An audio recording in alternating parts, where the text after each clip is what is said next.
Hello everyone. Welcome, Tis Gambacorta here. Very excited today to be running this module of the Affiliate Marketing Intensive Kickstarter. So, what we're going to be covering today is something that it's kind of a weird one in the sense that it's something that is as elementary as it is important. It's as simple as it is crucial.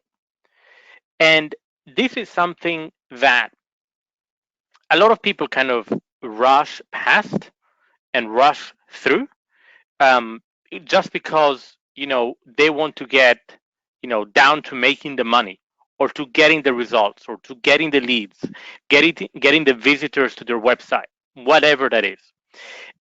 Yet, this is a step that all of us as entrepreneurs online go through, have to go through, and if you've been kind of trying to build an online business or you are in the process of building an online business, it's something that chances are that you've done more than once.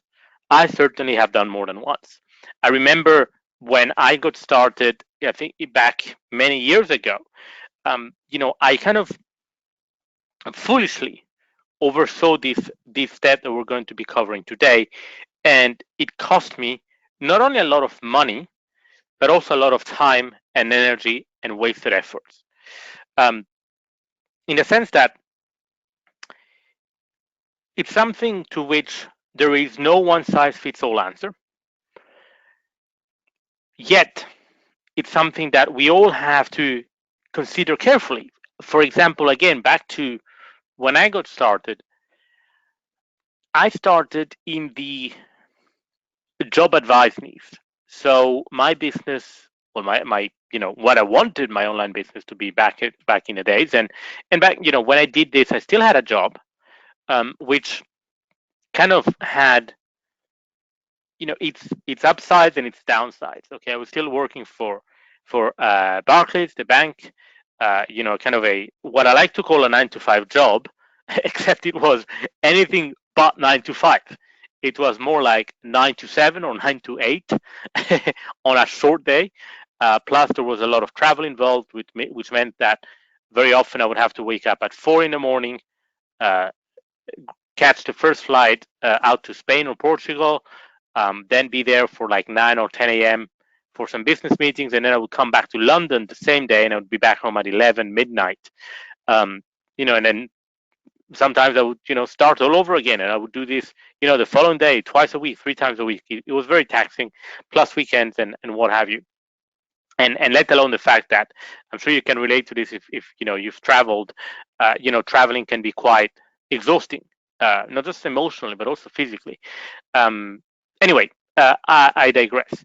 So when I got started, I got started in the niche of giving people uh, career advice, and this was kind of 2000 and it was about 2009 2010. So the GFC, the global financial crisis, was just unfolding, and they were firing, making a lot of people redundant. And so I thought, well, what a better moment than to have a product, have a service that would help people get a job, right? Have better CVs, better cover letters, do interviews better, the whole lot. And so I did a very well. I thought about this very quickly, and I did some very superficial analysis.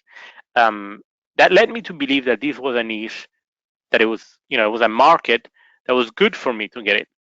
And not only because I thought that it was a hot market given the economic circumstances, also because I saw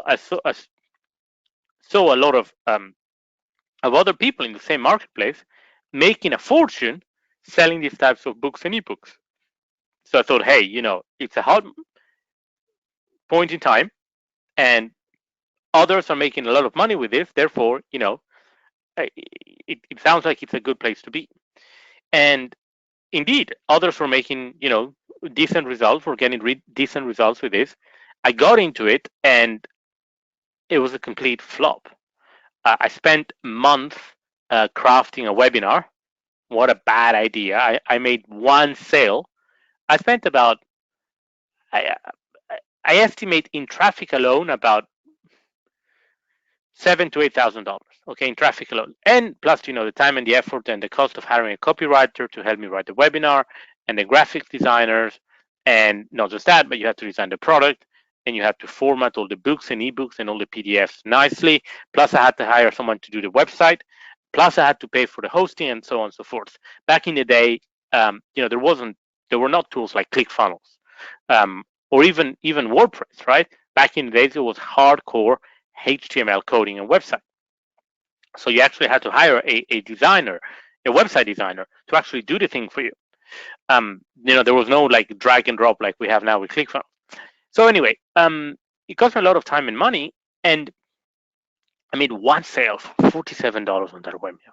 That was it, and I couldn't understand why others are succeeding, why there was demand in the market, yet I wasn't succeeding. Eventually, I moved on, and as we go through this module today, you will very quickly realize how, had I had the 4-part framework that I'm about to share with you today, that I would not have made the same mistake. And so hopefully, as you either start on your online journey or you progress and grow and expand through your online journey, this won't happen to you. Back to kind of how we open this module. This is something that it's not something sexy per se. It's not something that many people talk about, that many of the gurus talk about, because the reality is that it's a lot easier for them to sell programs and courses and books and all sorts of trinkets. And I'm exaggerating here, but by showing them how they ran this Facebook campaign and it just generated millions and millions of dollars, or how they have this underground SEO YouTube hack that made such, allowed them to buy a car, a yacht, and the whole 9 yards, whatever, right? That's a lot sexier.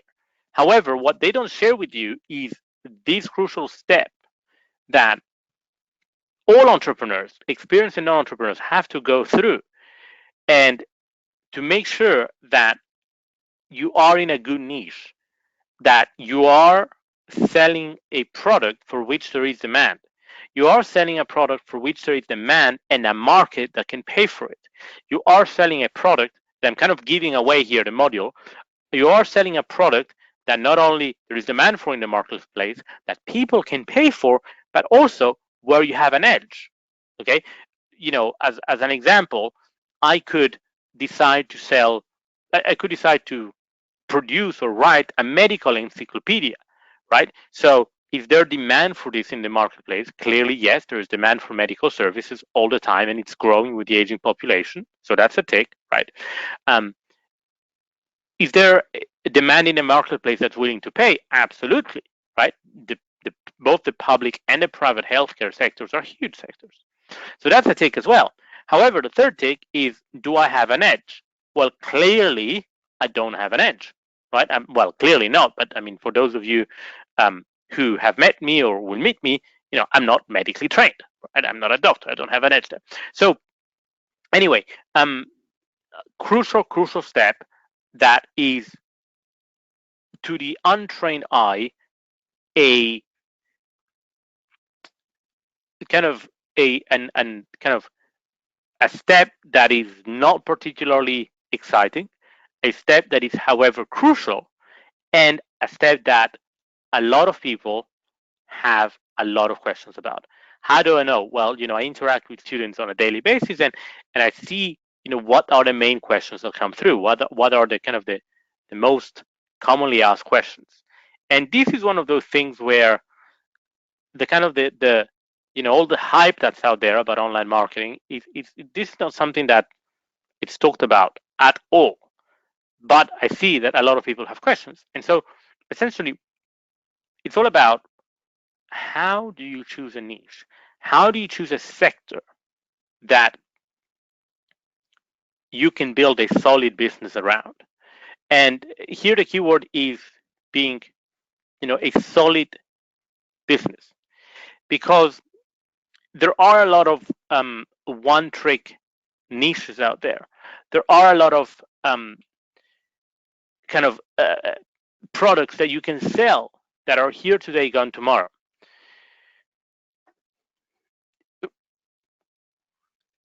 If you are in this program, if you are in this training, it's because you've decided to invest in yourself, invest in your education, to have a long-term business, to have a steady and reliable business. Again, I'm guilty of this. I have many times in the past promoted as an affiliate products and offers and what have you that were in the short term incredibly profitable, but that turned out to be a very short-lived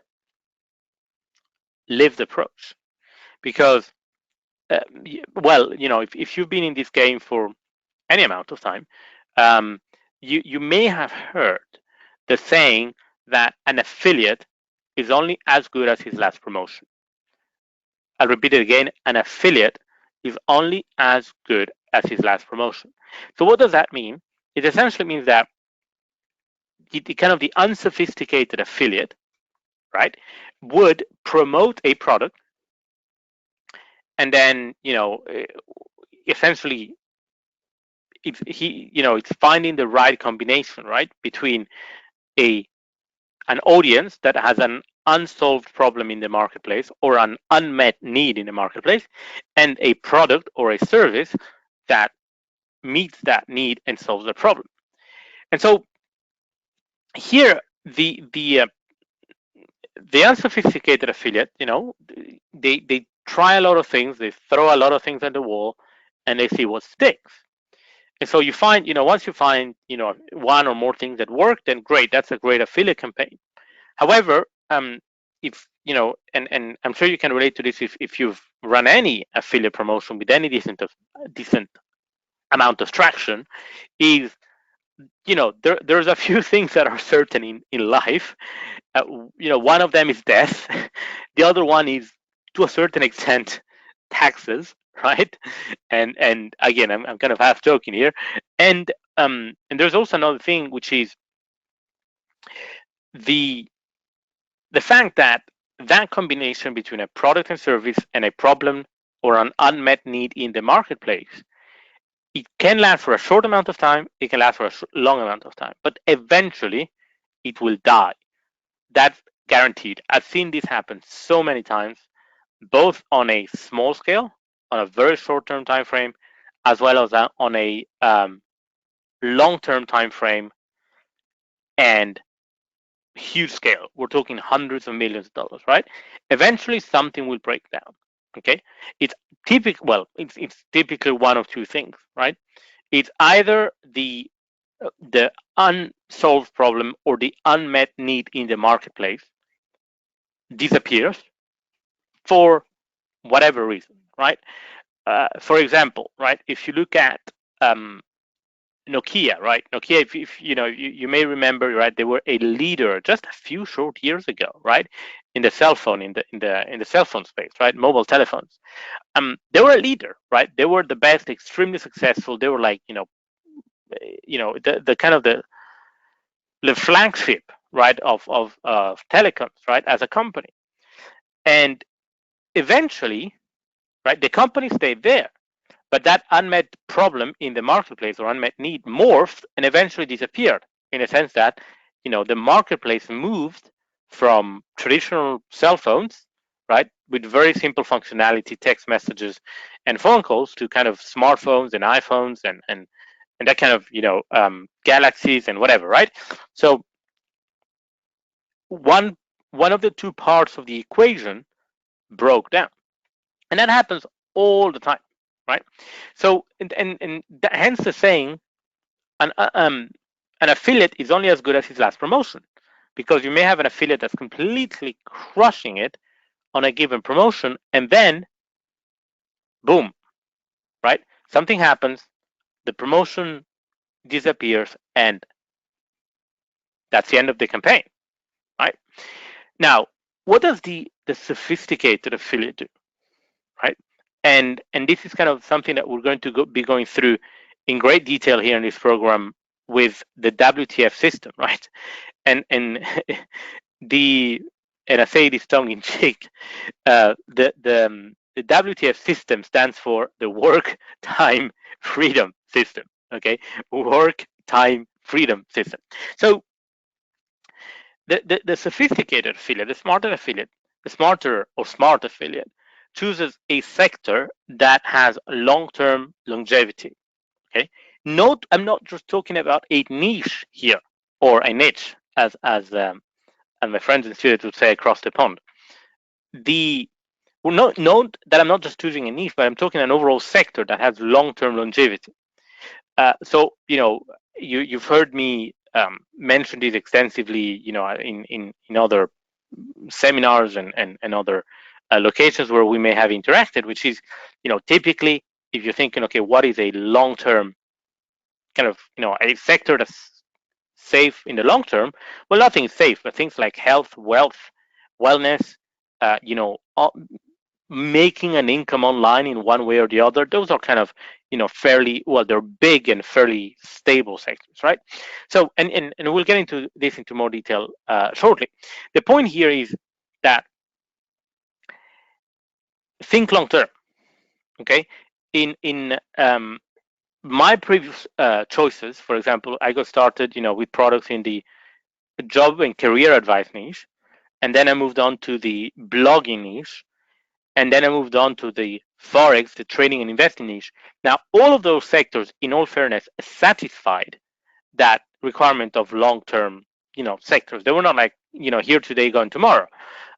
I'm sure you can think of a few of these, um, you know, sectors, right? Um, I can't really think of anything right now. But for example, selling Trump flags and selling Brexit flags, right?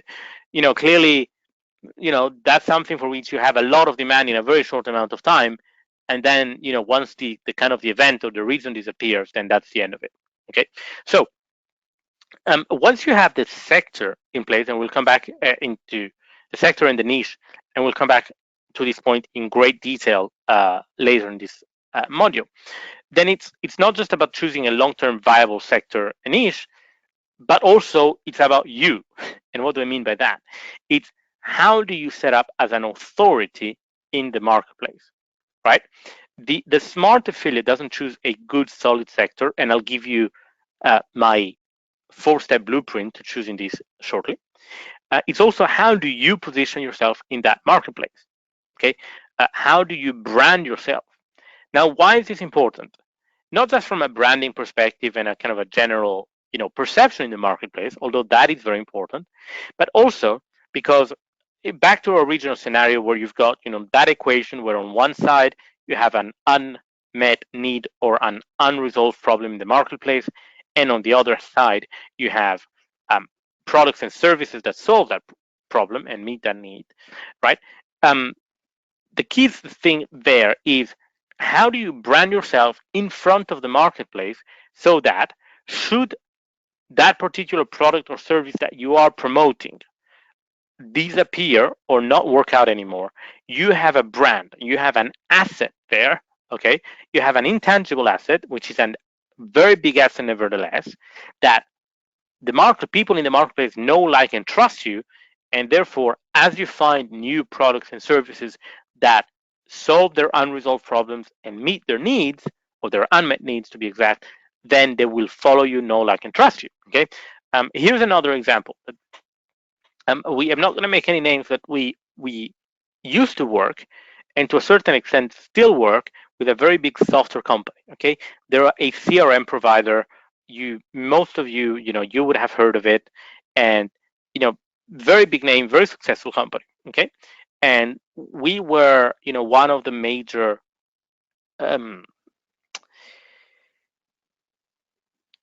affiliates or partners or referral partners in Europe. So we were sending them a lot of business. And then it just so happened that the company decided that, just to give you a flavor for how different, how these things can evolve, right? The company decided that they were still going to continue to work with affiliates. The product would still be the same. Okay, now this is a CRM that we would sell either in person or on the phone. So it's a fairly expensive CRM. It's a fair few $100s a month. Plus there is a setup fee, and so on and so forth. Okay, and so they would look at this and um, pay fairly hefty commissions because the price point was high. So it was um, economical as a business to sell the CRM on the phone or in person, which is typically a high touch. It requires a lot of time and energy and money to do this type of selling, right? They suddenly decided that they would go and price their product. They would reduce it from a fair few $100s a month with a 4-figure and above setup fee to, I think it's like $69 a month, okay, with no setup fee. Okay, so now we, as long as many others, as referral and kind of master affiliates for the company, now we can still continue promoting the product. Now the issue that there is that it makes economical sense to sell an expensive product in person or on the phone. It doesn't make economical sense, and even less so as an affiliate, to sell a $69 product on the phone or in person. Because remember, $69 is what the customer pays. Um, what we get paid as affiliates, I think it's like, back in the days, now they've increased it. I think it was 10 or 15%, and now we get paid 20%, right? So suddenly that change of pricing that they did means that the business model that they were operating under, that they now changed, and the business model that we were operating under as a result is not economical, right? And that's just nothing to do with the marketplace, nothing to do with them, with us, whatever, right? It's just they changed how the business model, they changed the business model. Um, so it's important that you brand yourself so that as that happens and it doesn't, we decide that we're not going to be actively promoting that company anymore, then, because we have a presence in the marketplace, because we have an authority in the marketplace, we're able to take that audience and recommend them other products. Okay, I hope that makes sense, right? Excellent. So the next step in the WTF system is sourcing. Okay, is essentially how do we go about selecting high converting products that we can promote as affiliates. Okay, how do we go about selecting these? And there's a number of techniques that we'll go through and places to do this. Okay, there is an abundance, okay, of products for you to promote. Now it's important to choose them carefully because not all products are worth promoting, and some products will work out better for you than others, and we'll talk about that as well. Then we have technology. This is super, super important. There's two levels of technology here, okay? There is the setup technology, right? So how do you integrate those systems initially? How do you integrate your website with your email CRM, with your social media, with your tracking, things like that, okay? So this is kind of one-off setup technology. We'll go through in great detail through all the systems. And then there is a second level of technology, which personally I think it's a lot more exciting for you and for everyone, and that's what can really make you a lot of money, and that's automation technology. Okay, and by that I mean is how can you leverage all the automation that is built in a lot of the software today, to run these affiliate promotions for you. Okay, super, super important. I'm sure you're constantly being marketed, whether it's on social media, whether it's on email, is sometimes even on direct mail, in the post, etc. Right? And tell you, guess what? A lot of that is automated, right? Clearly, when you get a lot of emails every day, certainly there isn't someone behind the screen sending you that email manually, okay? So the question is, how can you now be on the other side of the cash register, right? And how can you now be the one making the promotions and making the money rather than being the one receiving the promotion? Next, we have engagement, okay? And this is crucial. How do you engage with your marketplace, with your industry, to raise awareness and attention and generate leads and traffic to you, and traffic to your business and to you? Okay, so how do you engage? Okay, and that is everything pertaining to traffic generation. Okay, there's an abundance of traffic out there. Okay, whether it's Facebook, it's YouTube, it's Google AdWords, it's solo ads, it's free SEO traffic, organic social media, and the list goes on and on. App traffic, mobile traffic, and so on. There is an abundance of traffic out there, and the reality is that, as you know, we are evolving as a society, right? I'm sure you'd agree, right, that we are more and more connected. Okay, and by connected, I mean we are, more and more on screens, right? Back in the days, it used to be that you're just on, people would normally use the internet on a desktop, right? Initially in the office, right? And then people started having computers at home. So now they use internet at home. And then we went from desktop computers to then smartphones, right? And so now we now have, obviously the internet, everywhere, and anywhere you're connected. And then we have tablets, and then we're now having smart watches and smart devices that are also connected to the internet. And then we now start having home devices and home appliances that are also connected to the internet, and so on and so forth, right? So the amount of eyeballs and attention and people who are connected to the internet is increasing exponentially, let alone the fact that more and more people are also being connected to internet for the first place, right? In a lot of developing countries, the number of internet users is also increasing drastically. So there is an abundance of traffic out there, and there's more and more traffic out there. Okay, the question is, who can pay the most for that traffic, right? Who can maximize that traffic in the best way so that you can pay the most, right? Who can leverage technology, who can source the best products, who has the best positioning in the right sector so that you can pay the most for the traffic, and therefore, right, be the number one player in the industry. Okay, be the one of the most successful businesses. Okay, traffic is never an issue. Okay, it's about, how do you optimize your system to be able to pay the most for the traffic. And finally, it's obviously money, right? We kind of already hinted at this. So how do you coordinate your sector, your branding, sourcing of the products, technology, and your traffic strategy to maximize your profits? Okay, very important. There are some key metrics in this business that I watch every day that you as an affiliate should as well, and we'll go through that in great detail as we progress through the program. Okay, so I mentioned this. I'll actually quickly recap once we added it. Okay, so the WTF system. Okay, to building a successful and profitable affiliate marketing business. So you start with the sector and the niche. Okay, which sector do you want to be in? Which specific niche do you want to be playing in? Then it's about you and how you brand yourself.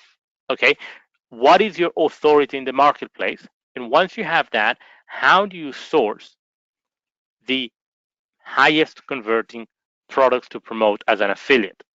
Okay, once you have that, you've got a sector and a niche, you've got your branding, your authority, positioning, you've got your products. How do you leverage technology to automate all of that so that the promotions are going out automatically without you having to do the manual work?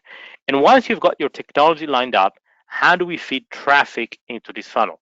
How do we feed visitors and leads so that they're exposed to your marketing message, and as a result, you get paid a cut, you get paid a commission every time that someone buys? And finally, what are the economics behind all this? Okay, now you may be thinking, yeah, hey, Tiz, hey, this is easy, right? You just want to make as much money as possible. Well, that kind of needs to be refined a bit, right? In the sense that it's not about, is it about making the most money? Well, it depends, right? Is it about making the most revenue? Not necessarily. It's typically about making the most profit. Okay, so there's a few nuances and a few KPIs that we want to be keeping an eye out for there. Okay, so in relation to the first um, element here, which is this one, right? The sector. People ask me all the time, hey, Tiz, how do I go about choosing a sector? How do I go about choosing a niche? Okay, so we're going to go through here now a couple of things. One, what the difference is between a sector and a niche, but not just that. And perhaps more importantly, people ask me, hey, what niche should I go for? And we'll go through the process. It's a 4-step process that I use to nail this down. However, and this is something that many people don't talk about, right? You feel these gurus that say, oh, you should pick a niche and go for it, or whatever, right? And the reality is that your sector and your niche, as entrepreneurs, will vary over time. Okay, they may be completely different. They may be related. Okay, so uh, by all means, as you're getting started or as you're growing online, focus on one sector, one niche. However, it comes to a point, and this is what I call, the pivot point. Okay, and this is kind of, there's no right or wrong answer. It's a bit of a balancing act, and this is something that I work a lot with.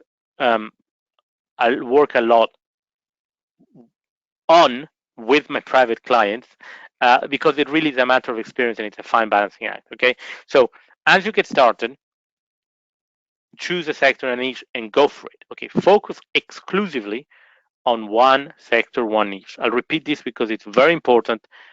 It's very easy to kind of get carried away. We as entrepreneurs tend to have ADD or ADHD, depending how you want to call it, right? Attention deficit disorder or attention hyper deficit disorder or something like that. Okay, um, and we essentially, we get very excited. We're typically optimists, and we get very excited by the next new thing, or oh, this thing is going to be huge. I'm going to do that, and that's going to be amazing. And then we see something else, and we jump onto something else. Oh, that's going to be even better, and so on and so forth. Right. So in that configuration, I certainly have been guilty of that, and maybe you can relate to this. It's very easy to say, okay, well, I'm going to do this and I'm going to do that on the side. Well, I'm going to do 2 or 3 things at the same time. Especially if you're getting started, just do one and only one. Pick one, um, focus on one, and go for it all in. Okay, everything else can wait. One of the all the other niches can wait. Okay, you may be missing opportunities, maybe, but at least you're catching and you're capitalizing on one opportunity, as opposed to trying to chase too many opportunities, chasing too many rabbits, catching none. Okay, so in that respect, choose one sector, one niche.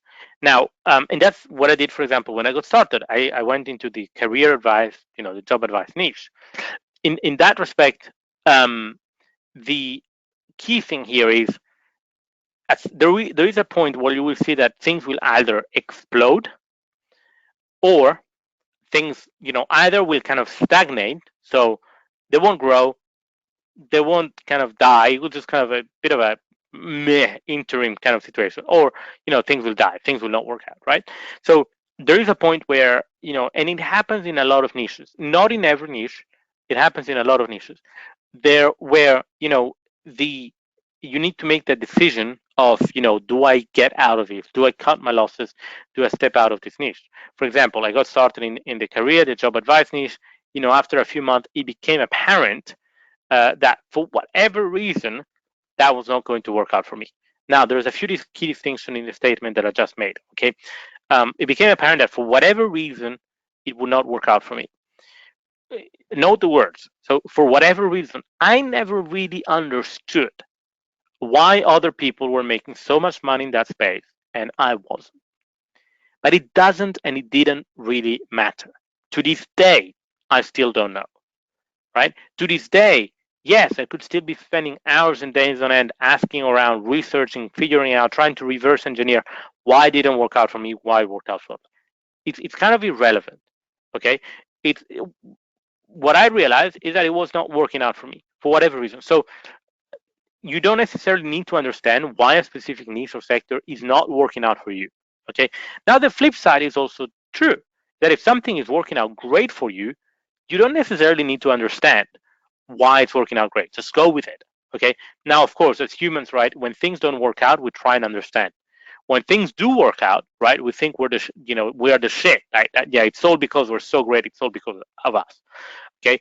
And sometimes things are not like that. Sometimes they are like that. But anyway, so you don't necessarily need to um, understand why. Number one, and number two, and I also said that for whatever reason, things did not work out for me, right? In a sector and a niche can work out fantastic for some people and not so fantastic for others, and vice versa, right? Now, I'm not saying going to niche. So the way you could read the statement is right. Is like, oh well, you know, it's working out for others. It's not working out for me. And you can also flip that around and say, well, some niches are going to work out for me that didn't work out for others. Now, I'm not saying going to loser niches. Okay, if it's not working out for others, yes, there is a small chance that it may work out for you and not for others. But why take that unnecessary chance, right? Go for niches that you know are already working out for others. There's no guarantee. Is it guaranteed that if it's working out for others, it's going to be working out for you? No, right? Um, so, by that I mean start with niches where others are already having success. At least you have a higher likelihood of being successful in that space. Okay. Okay, so essentially, in relation to niche and sector selection, or more like the other way around, what is the difference between a sector and a niche? Okay, a sector is kind of the bigger marketplace, the type of business you want to be operating in. Okay, as an affiliate. So, for example, right, the sector could be information products. Okay, so essentially, there are products typically that sell information, that sell education. They're not always digital, although a lot of times they are, right? Sometimes they're physical as well, right? You may people buy a book, buy a DVD, a box set, whatever that is, right? So that's the overall sector, right? Or your niche could be, sorry, your sector could be B2B consulting, business to business consulting, or it could be done for you services of some nature, done for you writing books, done for you social media marketing, whatever, right? So that's your overall sector. And then you've got the niche, and the niche is very, very specific. If, for example, if you're in the information marketing space, what is your niche going to be, right? It could be um, diabetes care for over 60 women. Diabetes care for over 60 women. Okay, so very, very specific here. And that essentially, when you get started, I get this all the time. People ask me, hey, should I go into weight loss? Well, yes and no, who knows, right? Weight loss is way too big, right? If we're talking instead, should I go into um, weight loss for vegan women over the age of 50? Yeah, that's a more concrete scenario that we can work with. Okay, so that's kind of the distinction between sector and niche. So the so how do you choose a sector and how do you choose the niche? So it's a four-step process that I call the Eulerian destiny, or this is a kind of a twist. There's a Japanese concept called ikigachi that essentially has a more philosophical approach to this. I kind of have made it more practical and more relevant for people who are looking like you to start an online affiliate marketing business. So the first question you want to be asking yourself, and I recommend that you that you take a pen and a pad and you do this as we go along. Okay, if you've attended some of my previous seminars, webinars, what have you, you may have seen this before.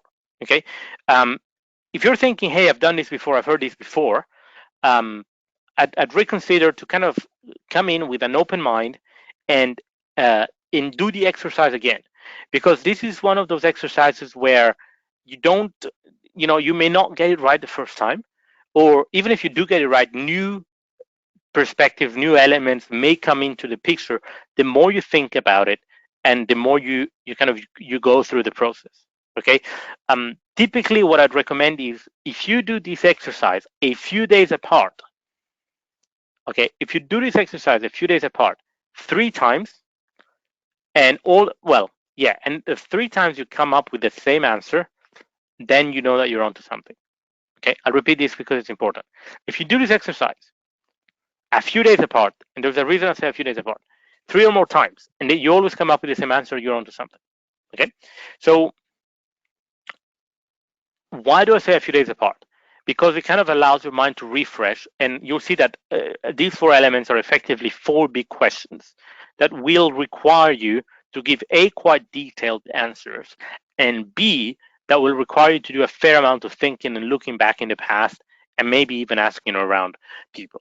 Okay, so in that respect, um, if you let your mind kind of wander away, you do other things, and you do it a few days later, and you get in the same answers, then you're onto something. So um, the first question is why? What did you grow up around? Again, I recommend you take a pen and a pad, or maybe on your notepad or computer, whatever. Right? Do it as we speak.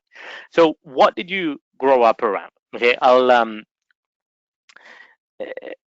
kind of I'll have to qualify this question. Okay, this question is not whether you grew up, in an apartment, in a house, in the countryside, in the city, this kind of stuff.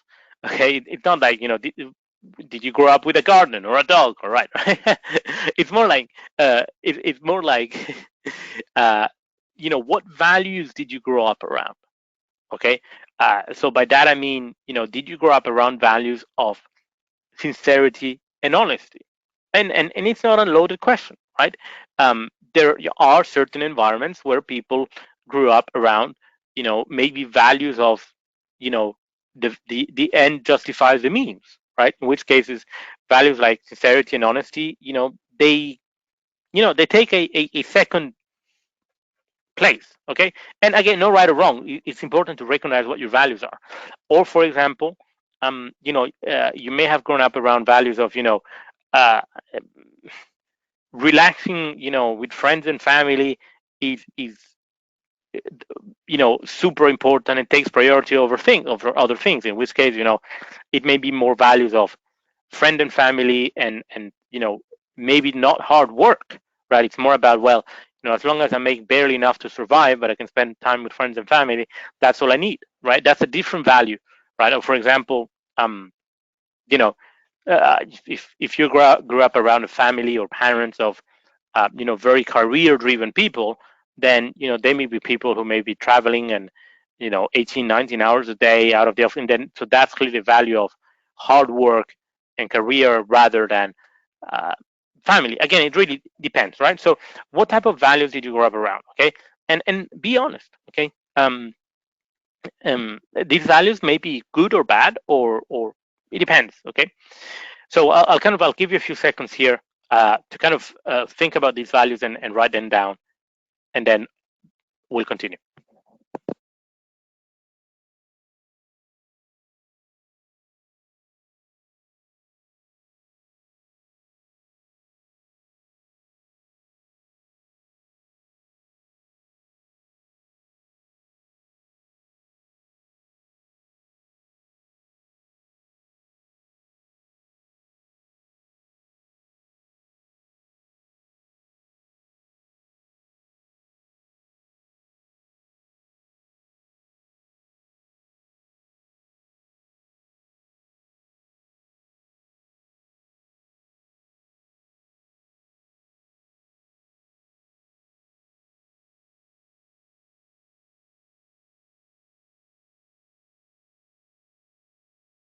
Okay, next.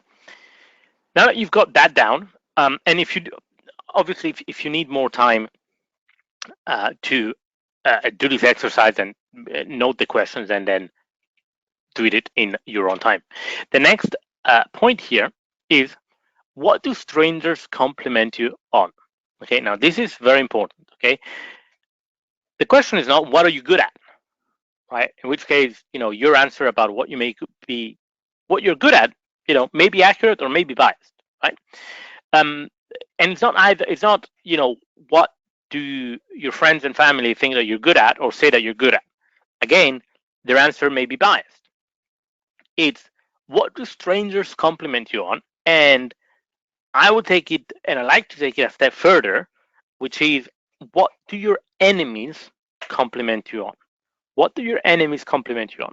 And the reason I say this is that if an enemy, which is obviously someone who doesn't like you, compliment you on something, then you must be really good at that thing. Okay, if you have an enemy complimenting you on something, then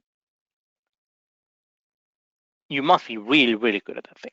So then, obviously, the next question is, well, okay, so how do you find out, right? What your enemies don't really tend not to talk to you, right? In most cases, well, it's either because you have interacted with your enemies and somehow they've told you and you've realized it, or you've realized it, or you could ask them, right?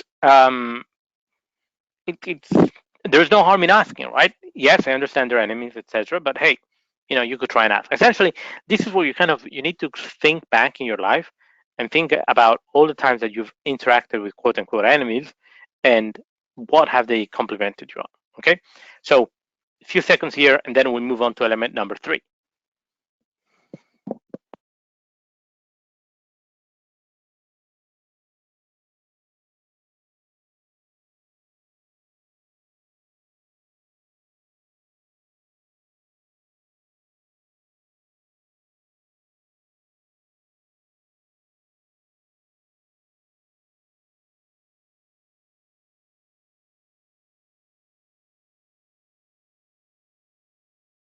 Okay, very good. Okay, so now moving on to element number 3.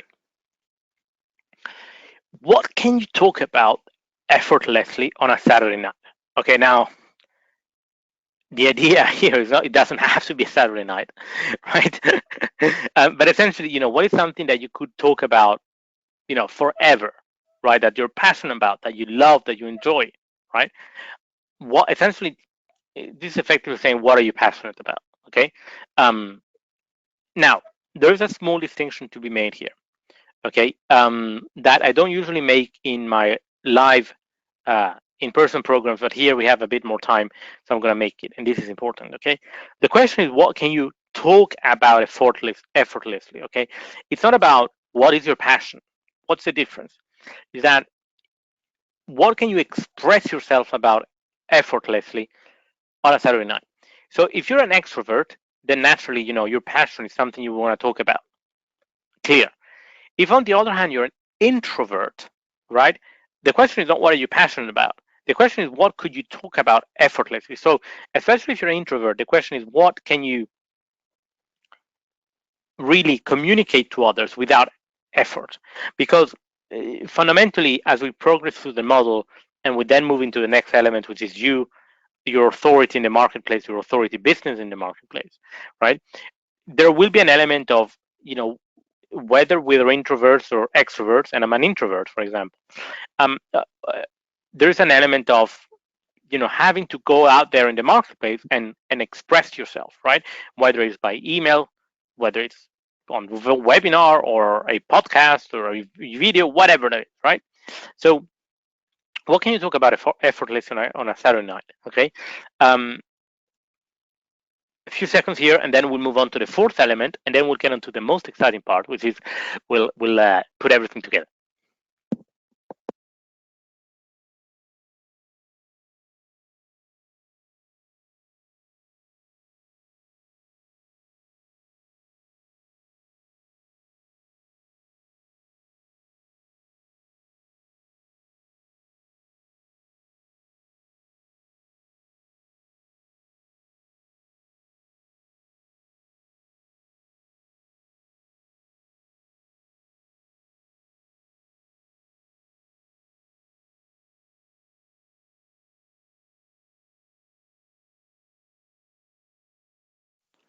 Okay, very good, very good. Okay, so now fourth element.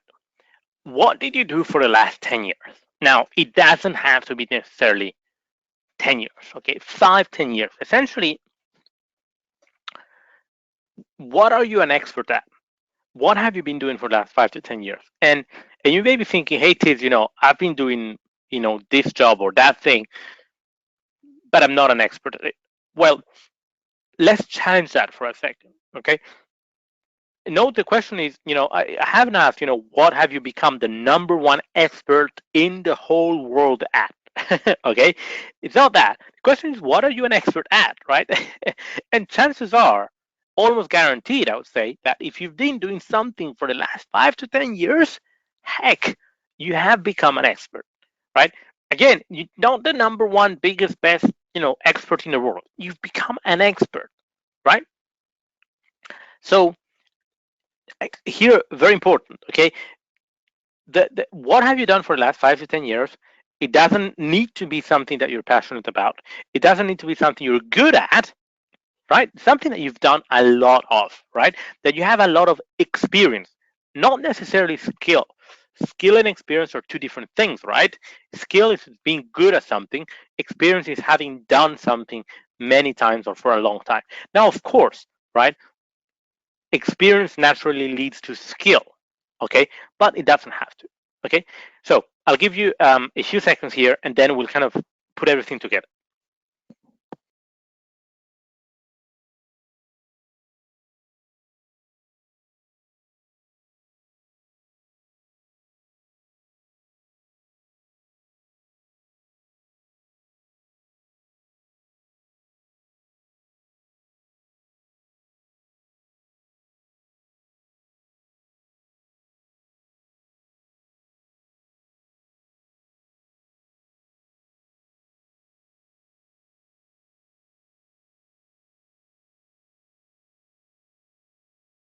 Awesome. Okay, so and this is the fun part, okay? uh, this is the fun part. This is kind of where we put everything together, okay? So what should your niche be? Okay, now as you can see here, there's a lot of kind of let me see if I can uh, put some type of highlighter, right? As you can see here, there's a lot of like kind of intermediate overlaps, right? Let me see if I can use red. Hopefully, yeah, there's a lot of intermediate overlaps, right? Now, this is kind of the topic for a completely separate session, okay? I hope you like my circles or not, right? Very bad drawing, right? So there's a lot of overlaps here, right? And now, again, topic for a separate session, okay? Now, the more and most important part you want to focus on, let me quickly delete. Okay, perfect. The most important part by far, let me get this. Sorry. Okay, come on. Let's see. Perfect. By far and large, the most important part is this one.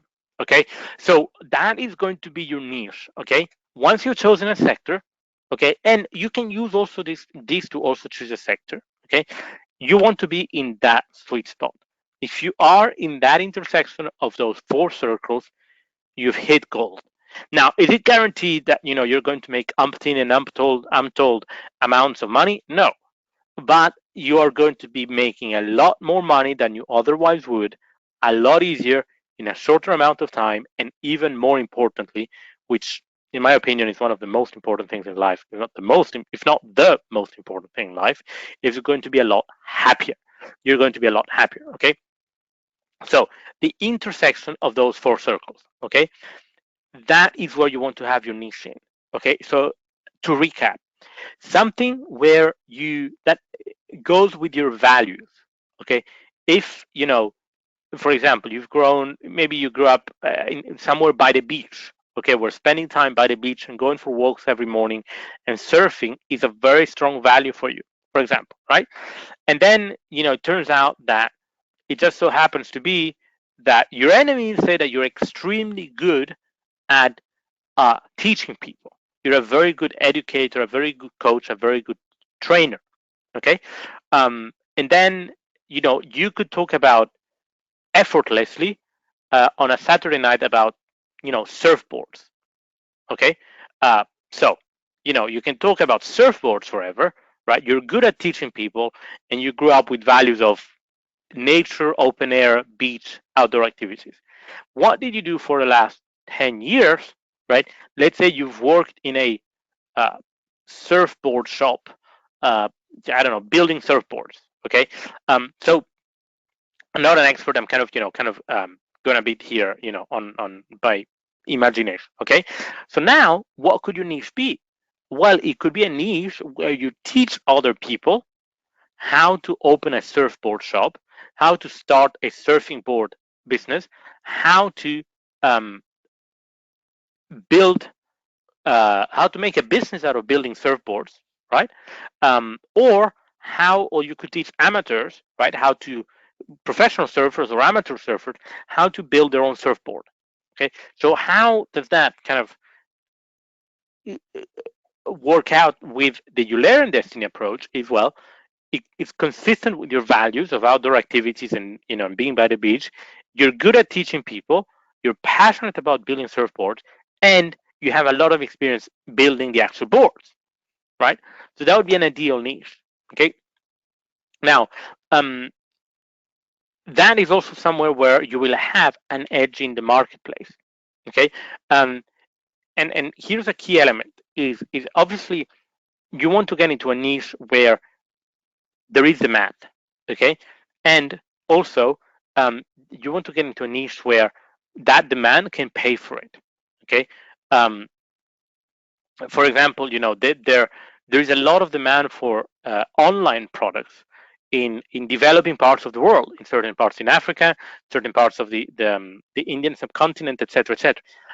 The demand is there now. The payment systems in those countries are still kind of in development. Okay, paying on the internet in those countries is still very much of a challenge. So in that respect, um, the demand is there, but the market cannot pay for it. And that is kind of covered by the fourth element here. What did you do in the last 10 years, right? Because chances are is that if you've been doing something for the last 5 to 10 years, right, there is demand for it, right? You, naturally, if you've been doing a certain job for the last 5 to 10 years, it's not a fluke, right? There is a demand for that job. So that's kind of also covered by that section. Okay. So just to recap here, okay, um, remember, what values did you grow up around? What do your enemies compliment you on? Number two. Number three, what can you talk about effortlessly on, Saturday night or whatever? And number four, what did you do for the last 5 to 10 years? Okay, or for an extended period of time, what are you an expert on? Now, what happens if you have your four things filled up, but there is no overlap, right? There's no overlap. Well, um, kind of, I've done this with a lot of people and students over the years. Okay, and there hasn't been a single occasion where we haven't found the overlap. Okay, one of the purposes of this exercise is to stretch your mind. Okay, is to get you to think outside of the box. And now you may be thinking, "Geez, but these are all circles." Anyway, it's just an expression, right? So you're thinking outside of the box, and the um, and the idea here is to find that overlap, because again, there has been an occasion that we haven't found the overlap. Now, you may not either have thought about that overlap part, or you may not have realized that it's there, or you may not be aware that it's there. And in this respect, okay, it is useful, it can be useful to go to friends and family, or your coach or your mentor with your completed Eulerian Destiny chart, and he or she can help you um, find that overlap. You may not be aware of it, but the fact that you're not aware of it doesn't mean that it's not there. Okay, and once you find that sweet spot, okay, you will see that everything will go in place, will come to place, because you're happy with what you do, you're an expert at it, so you have an edge in the marketplace, you are good at it, and also fits in with your personal values. Okay, so for example, for me, leaving a legacy and contributing to the world, and helping others and making the world a better place, and um yeah, giving back, but really, leaving a mark in the world is very important for me in the value scale, right? So there's a lot of things that I could be doing that would make a lot more money, okay, that I would be good at, right? I could be trading, right? That's my background. And I've done that for a long time, right? Financial trading, like buying and selling stocks and shares and commodities. I'm good at it, right? And I could talk about it forever, right? I'm passionate about it. And less so than I was before, but I'm still passionate about it. And also, it doesn't fit in with my current values. Okay, so long story short, as you go through this, if you don't find the overlap, uh, think through it, ask around. There hasn't been a single occasion that I've done this um, with people and students that we haven't found it. Okay, and that's the purpose of this, is to kind of stretch you outside of your normal line of thinking. Okay, so as we wrap up this session, okay, a couple of things, questions. Ask them in the Facebook group. So, and I will answer them as we go along. So you may be wondering, okay, Tiz, what is the URL for the Facebook group? And let's find out. So if you can just go into Facebook and search for how to achieve time, money, and location freedom online. Okay, so this is the URL. Let me see if I can put it here. Okay, so this is the URL. I'm just going to put it here. You can just search on Facebook for either 80/20 research or how to achieve time, location, and money freedom. Technically, how to achieve time, money, and location freedom online. Or you can just use that URL there. Ask your questions there, and I'll answer them as we go. Sorry, yeah, ask your questions there, and I'll answer them as we go along. So that's one thing. Whilst you do that, another thing, if let me just before I forget, yes, if you've enjoyed this, and I know a lot of you who are in this program have already done it, and I truly appreciate it, everyone. It means a lot to me. It means a lot to me that that this is helping, that this is kind of contributing to making you a successful online entrepreneur. So if you found this valuable, if you haven't done this already, it's free. It takes no more than a couple of minutes tops. If you could leave a quick review on Trustpilot, the URL is on the screen. That would be much appreciated. So the URL is there.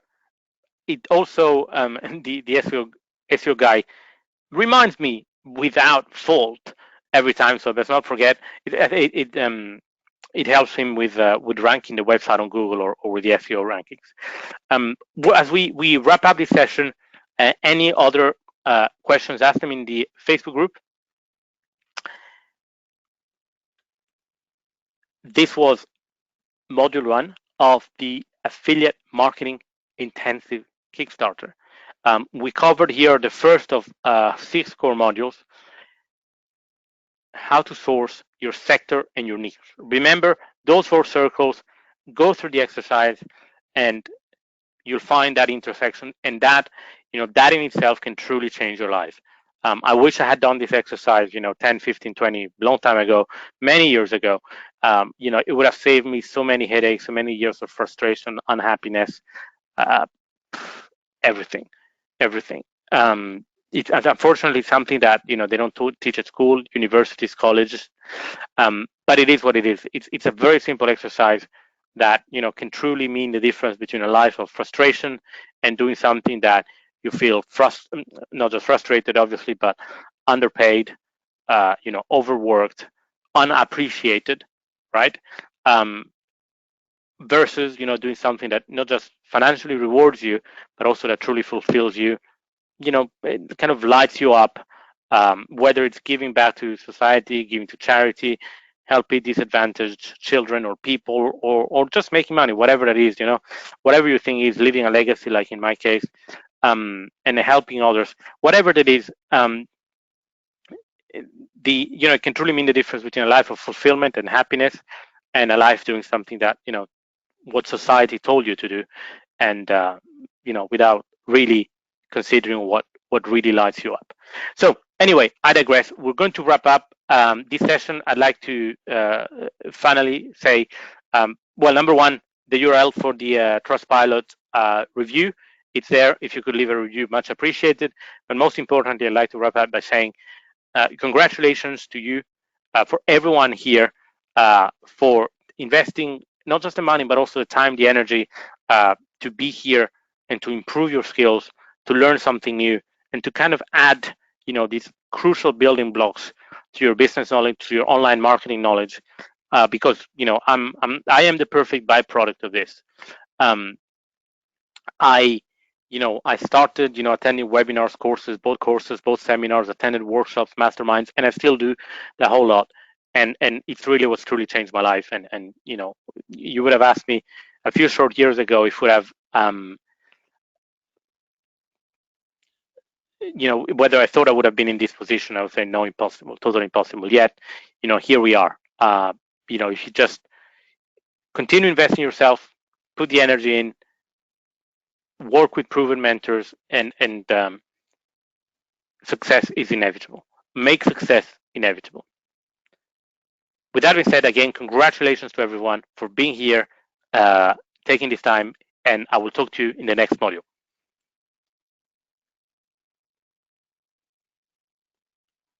Oh, I have a question here from Daniel. What if you have passion and interest in completely various different sectors and niches and are no longer interested in continuing the career you've been doing for the last 10 years or more? Okay, that's yes, very important question. So okay, so you have passion and interest in completely different sectors and niches. Yeah, that's absolutely fine. You can just list them in that table, right, next to that circle, right? We all have passion and interests in different areas of life. That's absolutely fine. And then kind of your second part of the question is, and you're no longer interested in continuing the career you've been doing for the last 10 years or more. Okay, well, that's absolutely fine, right? We've all gone through career changes and what have you, and complete changes in our life. Now, the key there, Daniel, right, is to finding something that overlaps those four circles, which obviously means that it's finding something that overlaps those two elements, right? So something that you're passionate about, okay, but also that allows you to leverage what you've been doing for the last 10 years or more, okay. So that's key, okay. You're not enjoying it anymore, I get it. um, don't kind of throw the baby with the bathwater, okay. um, Find something, right, that allows you to leverage that past. Okay, how do I know? Don't ask me. I've done this mistake many times. Okay, um, it's a concept of one step removed, but that's a separate conversation. Find something that, even though it's not what you've been doing for the last 10 years and you don't enjoy anymore, but find something that allows you to leverage that so that you have an edge in the marketplace because you've been doing it for a long time. Okay, so for example, in your case, I know we've met.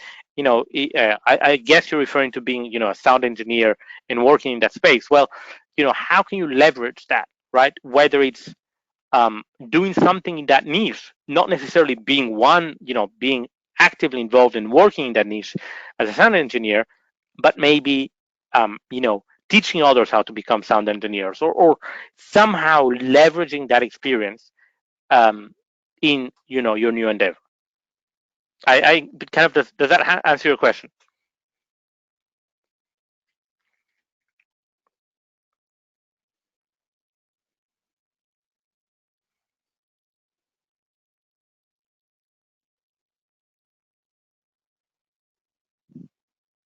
Yes, Daniel. Excellent. Okay, very good. Okay, thanks. No problems. No problems, Daniel. It's a pleasure. Yeah. So yeah. So essentially, that's the key. Okay. There's many ways that you can leverage what you already know without necessarily doing it anymore. Okay. Yeah. I mean, that's just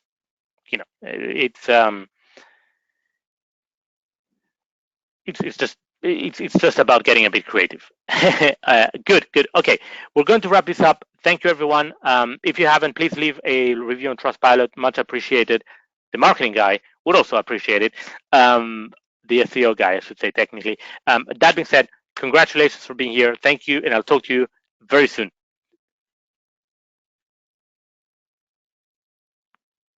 Thank you, Daniel. I'll have to deep dive into this concept. Excellent, fantastic, awesome seminar. No problem. Thank you. Bye bye.